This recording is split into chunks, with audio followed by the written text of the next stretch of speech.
Afraid of nobody in the desert either. You are in the jungle. I'm Matt Edwards. The Bengals go out to Las Vegas playing in Sin City for the first time and put a beat down on the Raiders, especially in that second half. Now comes the next one, the next big game, another Titan of the 70s and really a Titan of the last 30 years, the Pittsburgh Steelers.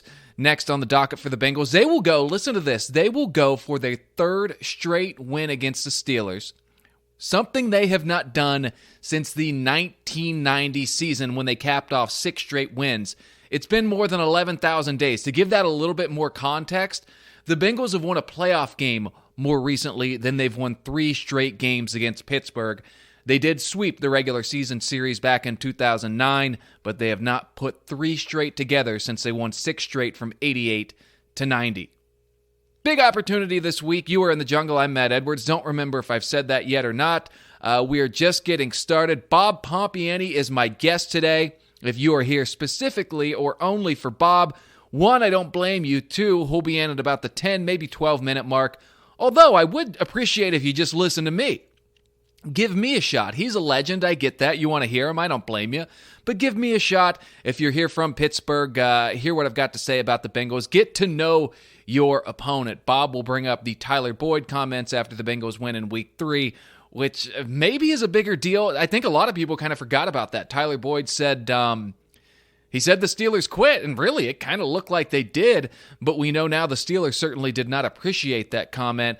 Bob will bring that up. We'll talk about that. He had a lot of good things to say about Joe Burrow and the Bengals, and he told me if he had to pick, he and I talked last night on Monday, November 22nd, and I made him give me an AFC North pick. Who do you think is going to win the division if we had to make a selection today? He was kind enough to do that. It was great to talk to Bob, one of the nicest guys and one of the best at what he does.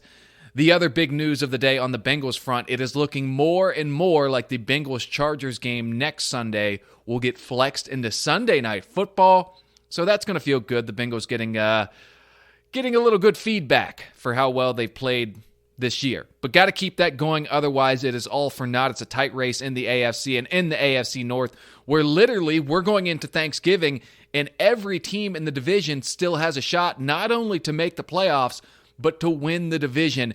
And the top 4 hardest remaining schedules in the NFL belong to the Bengals, Browns, Steelers, and Raiders. So it's going to be a meat grinder down the stretch, but someone has to win this division. We'll see who can make it happen. Before we hop into all that, a few things to say about the Bengals' 32-13 win in Las Vegas on Sunday. Once again, the thing that really sticks out to me are the second half adjustments that ultimately won them the game. In the fourth quarter, they outscored the Raiders 21-7. They really just poured it on. It was a good game the first 3 quarters. I don't even know if good game's a word. It was a competitive game the first 3 quarters. At times in the first half, you weren't sure if either team wanted to win. But the Bengals poured it on in the fourth quarter. They ran away with it. And once again, you say what you want about the slow starts, and that's been one of the big complaints about the Bengals this year. They start slow, and that's a fair criticism. But from 2003, I almost said 2003, which sounds awkward, but from 2003 to 2018, the Marvin Lewis years, it was exactly the opposite more often than not. They would start fast, finish slow. I'll gladly take it the other way around. You figure things out, you make the adjustments. The offensive line in particular, holy smokes were they getting their asses kicked in the first half. Came out second half and put the beat down on some guys. Jonah Williams really struggled in that first quarter against Ngakoue and Max Crosby. Those 2 guys like touching the quarterback after the whistle a little bit too, huh? Got to keep that old Raiders mentality alive, whatever it takes to win. But nonetheless, the offensive line came out, did what they had to do in that second half, and opened up some holes for Joe Mixon, which we'll talk about just in a second as well. And that's what good teams do, all right?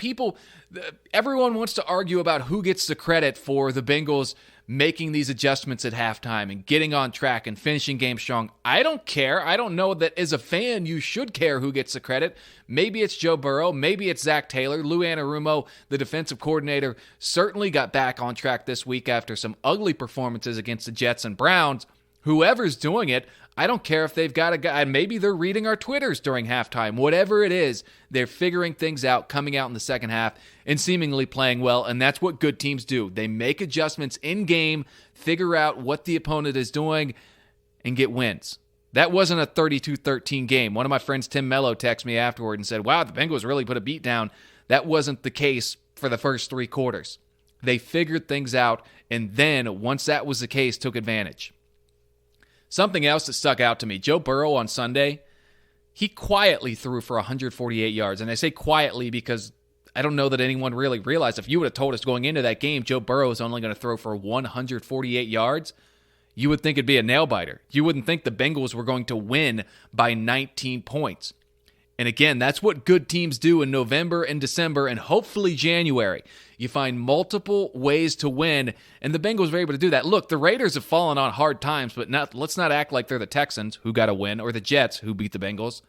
Let's not act like they're going to be picking in the top 5. They're at 5-5 right now. They've had some good wins. They beat the Baltimore Ravens and the Pittsburgh Steelers this year. Now, that was a couple months ago. They've obviously gone through a lot since then. But the Bengals went on the road in the NFL and got a win against a decent team. And did it in a way they really haven't done it this year. Joe Burrow threw for 148 yards. The defense finally bounced back. We saw the same defense we saw in Baltimore just control the game. I mean, Josh Jacobs couldn't really get anywhere. He only carried the ball 9 times. It wasn't working. Darren Waller, I mean, there was that three-play 75-yard drive where he had a big catch, but for the most part, the Bengals shut him down. They found multiple ways to win, and of course, the big one has got to be, I guess Darren Waller, they didn't shut him down. 7 catches, 116 yards, but it didn't feel like that, right? If you're not tracking the box score during the game, it never felt like Darren Waller was running away with it in the way we've seen him dominate games otherwise. Outside of him, no receiver had more than 30 yards. Hunter Renfrow was second after that with 30 yards. At any rate, the Bengals defense, maybe you do let that one guy wild. Say, hey, everyone else, figure out a way. And they're going to have to do that because there's a lot of good tight ends left on their schedule. Pat Freiermuth, who if you listen to me before the draft, plays for Pittsburgh, I really liked him. I really wish there was a way the Bengals would have found a way to bump into him in the second round. Instead, they've got a second-string guard who couldn't hold his job. That's a different conversation for a different time. At any rate, they found a different way to win. Joe Mixon, 123 yards, and he would have had 175 if not for that turf at Allegiant Stadium. Did they make that out of the desert sand? My God, how many slips and falls did we see on Sunday? Now, I've heard that in the first few years, those fields are tough to figure out, but I mean, how can we not do that by now? There's got to be a recipe, right? I don't know. Maybe you just have to let that ground settle and figure it out, but be thankful the Bengals didn't come away with any injuries after watching that. And, of course, I mentioned the defense. I mentioned the run game. Special teams, baby. Money Mac, Evan McPherson. I mean, how quickly we forget how nice it is to not constantly deal with a headache every time a kicker trots on the field. And Randy Bullock was fine for a while. And Mike Nugent was fine for a while, but you never felt comfortable with those guys. It never felt so automatic as it does right now. Let's get rid of the Green Bay game. He's a rookie. He's, 22 years old. He probably still gets carded when he goes to the movies. He's a young-looking dude, but boy, does he go out there and look as confident as you can. He made 3 from 50+. I don't know that any of them were close. Yeah, he missed an extra point. So be it. I'll take the 50-yarders with an occasional missed extra point. It was just nice to see the Bengals find different ways to win games. It gives you confidence going forward that they are going to be able to do that. Speaking of which, the next thing to do is go forward. The next thing to do is start stacking these wins. The Pittsburgh Steelers are coming up. They're coming to Paul Brown Stadium on Sunday, and here in just a minute, we'll get into that more with Bob Pompeani, but just a few solo thoughts first. And I talked to Bob about this, but I can't lie, I'm worried about this one. And I know the Bengals are the better team, and I know they're playing at home, and I know they didn't tie the Lions 2 weeks ago like the Steelers did. But there are 2 really dangerous types of teams in the NFL. One, those who are desperate, which the Steelers are right now. They are absolutely desperate to get a win to stay in this division race. And 2, a team that has nothing to lose. A team like the Houston Texans that we saw on Sunday. A team that so many Bengals fans of the 90s would finally see them after going 1-12 to start the season would win 2 of their final 3.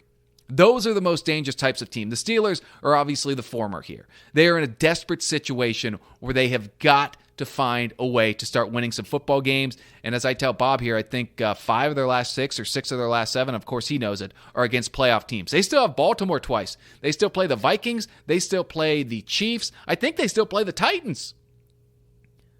The Steelers have to find a way to get wins. And they're going to throw the kitchen sink at the Bengals on Sunday. I'm not sure it matters. The Steelers really haven't beat a good team yet. They beat the Bills in week 1. We all kind of felt like that was a little bit fluky. Their wins since have been against the Broncos. Not very good. Seahawks, boy, are they bad. The Browns, the most inconsistent team maybe in the NFL, and the Chicago Bears, who reportedly might be firing their coach here in just a few days. So the Steelers, and look, yeah, sure, they played the old Chargers close the other night, and they've still got some talent. But they're a team, they're not the dominant, 12-4, 13-3, 11-5 teams we've seen in the past. They're now a team that's going to have to grind it out and win a few 50-50 games. Not tie with the Lions at home. Games like that are what cause you to miss out on the playoffs.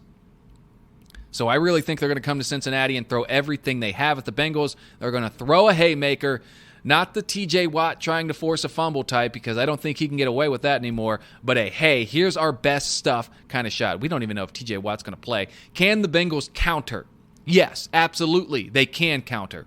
Will they be able to and do it quickly enough and heavily enough that the Steelers kind of realize that they're outmanned? That's what's going to decide the game. Desperate teams are dangerous in the NFL. The Bengals are the better team. I don't think anyone is going to argue that. But we see the worst team win often, right? No one thinks that the Texans are better than the Titans. No one thinks the Steelers are better than the Bills. No one thinks the Jaguars are better than the Bills. Bills have some bad losses, huh? I mean, the Steelers one's not that bad, but losing to Jacksonville and then getting slapped against the Colts, those are some bad losses. This is not a Bills podcast, though. This is a Bengals podcast. And for that, we're going to get right on to the Bengals-Steelers as they try to win 3 straight, 2 this year, sweep this regular season series for the first time since 2009. And for that, we will move on to, I'll give him an intro here. This was recorded last night. Enjoy it. It's Bob Pompeani. Very special guest this week. If you've been within 100 miles of Pittsburgh, you have heard him on the radio, seen him on TV. Pittsburgh or Pennsylvania Sports Hall of Famer, KDKA Sports Director Bob Pompeani. Bob, appreciate you joining us. How are you? I'm good, Matt. Nice to be with you. I'm sorry that I'm not as advanced in the Zoom thing as you are. So whatever you see back here is what you get. We are all learning together. I think you look great. You sound great as always. We'll get right into this.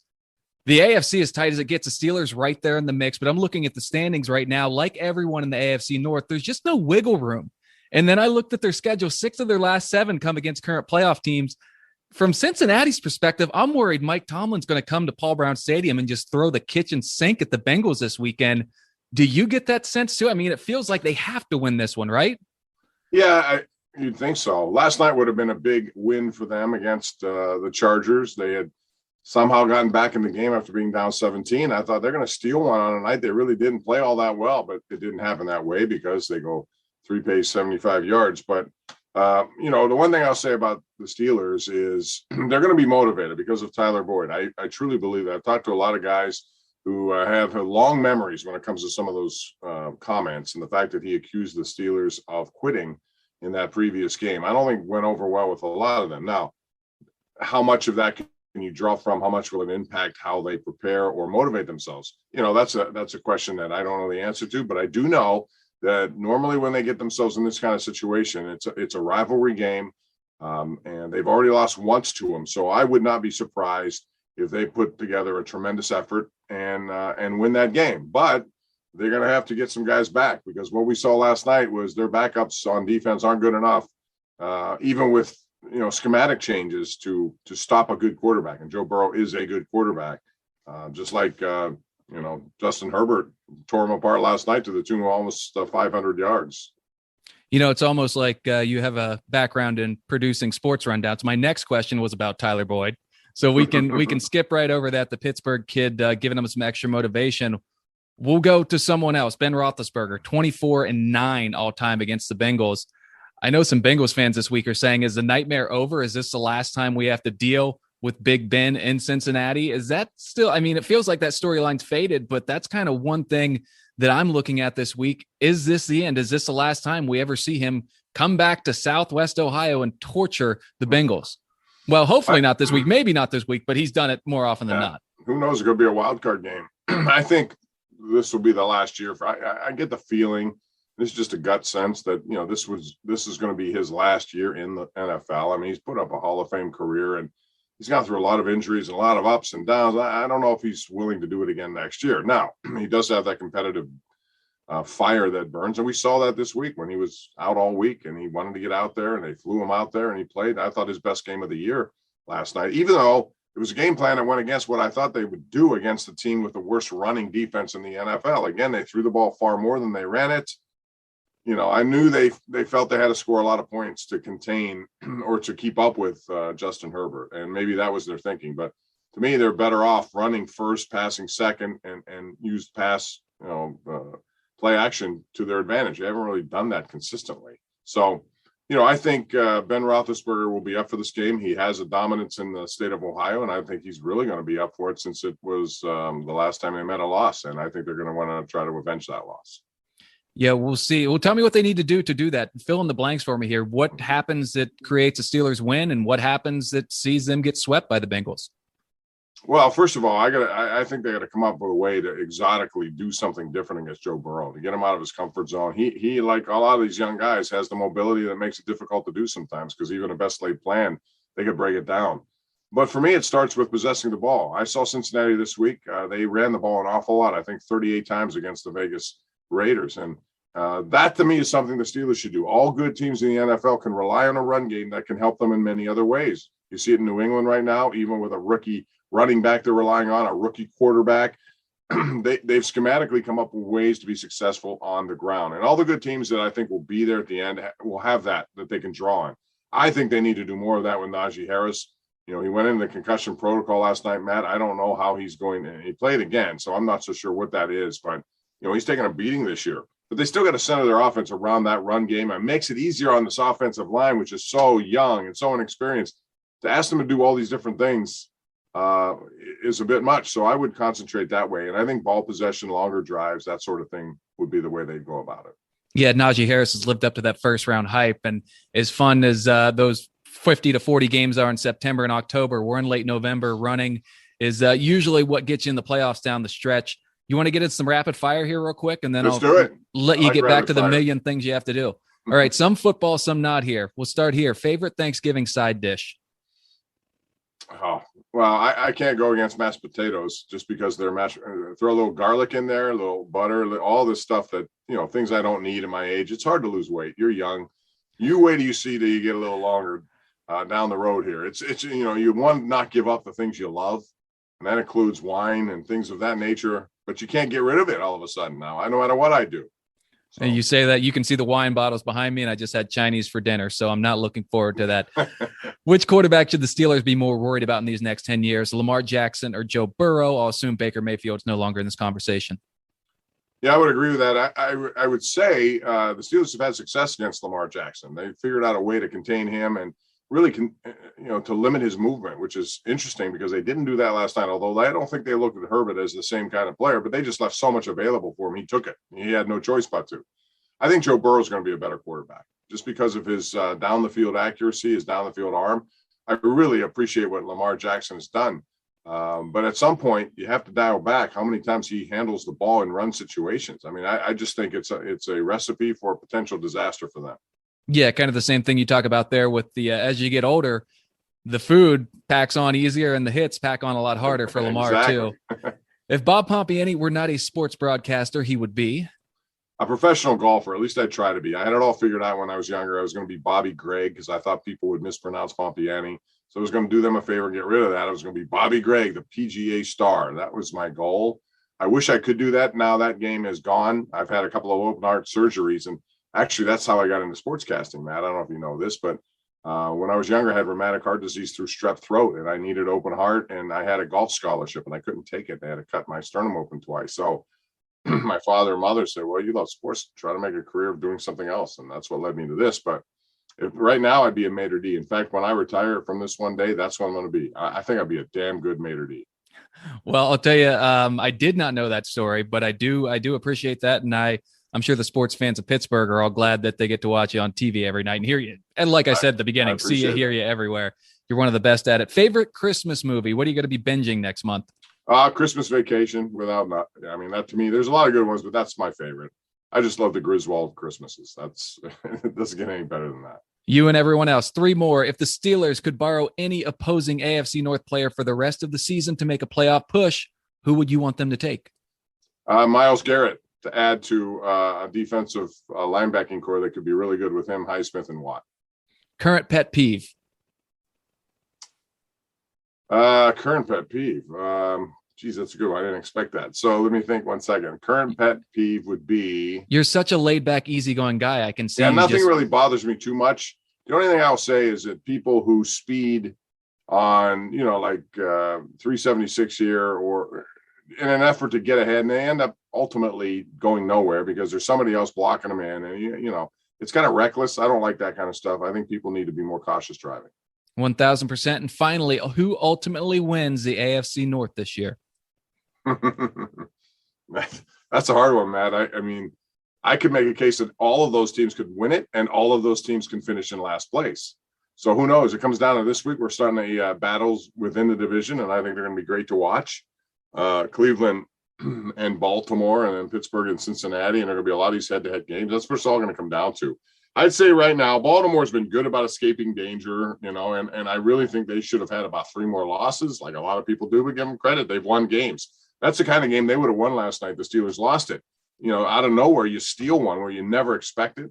I give them credit for that, but I'm going to surprise you at this point and take Cincinnati. I respect Burrow. I respect their run game. I think their defense is better than what people think. So I'm going to go out on a limb and say Cincinnati at this point, although I'm probably going to change my mind week to week based on what I see because the NFL is unpredictable. You will certainly appease my audience. I was aware where I was heading this audience. You know that. I mean, you got to do that. Pompin ain't easy, brother. I need all the help I can get. Hashtag Pompin ain't easy. You know your crowd. And it's kind of an unfair question for me anyways. I mean, the Steelers and Ravens still play each other twice, if my mind serves me right. The Browns and Ravens still have each other twice. So still a long way to go, but it's fun to speculate, right? That's why we do what we do. Great. I mean, we can all have ideas here, but there's no right answer. And quite frankly, some of the results, even week to week, I mean, yesterday I couldn't believe myself watching. And then, if you get involved in betting, which you shouldn't do, I mean, clearly there's a reason why these buildings are big in Vegas and why these, online betting sites make so much money because people don't know. They think they know. You never know.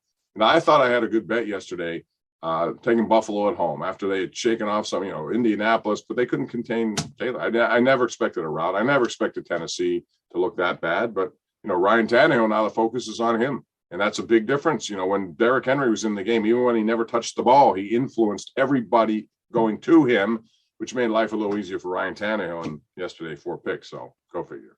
If it were easy to figure out, it wouldn't be much fun, would it? I thought Buffalo -7 was a good bet too. That's why we watch every Thursday, Sunday, Monday, and whatever Saturdays here in about a month. So that's right. It'll be a lot of fun. Pompin ain't easy. Bob Pompeani. Tell them where they can find you. I see you're on TikTok now. Oh Lord. Yeah. I my daughters have been instrumental in that, even though I still don't know what I'm doing. I'm trying to do some of these trends that they call them.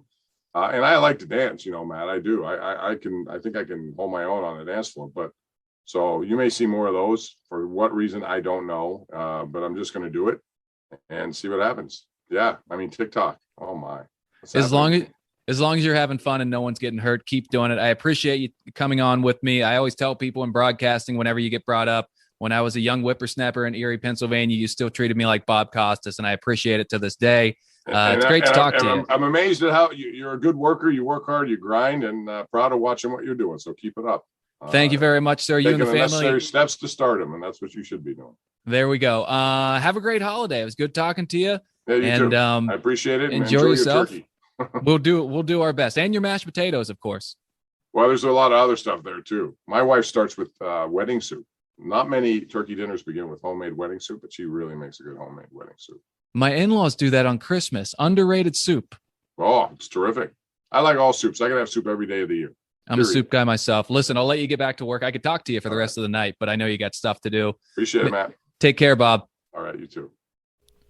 Well, I hope you enjoyed that conversation with Bob Pompeani. Pompin ain't easy indeed. A lot of Thanksgiving talk in there, right? Nothing wrong with that. Speaking of which, everyone have a great Thanksgiving. Hopefully, maybe you're listening to this on Thanksgiving. Enjoy the drive safe, do what you got to do, and hopefully next time I talk to you, we'll be talking about the 7-4 Cincinnati Bengals.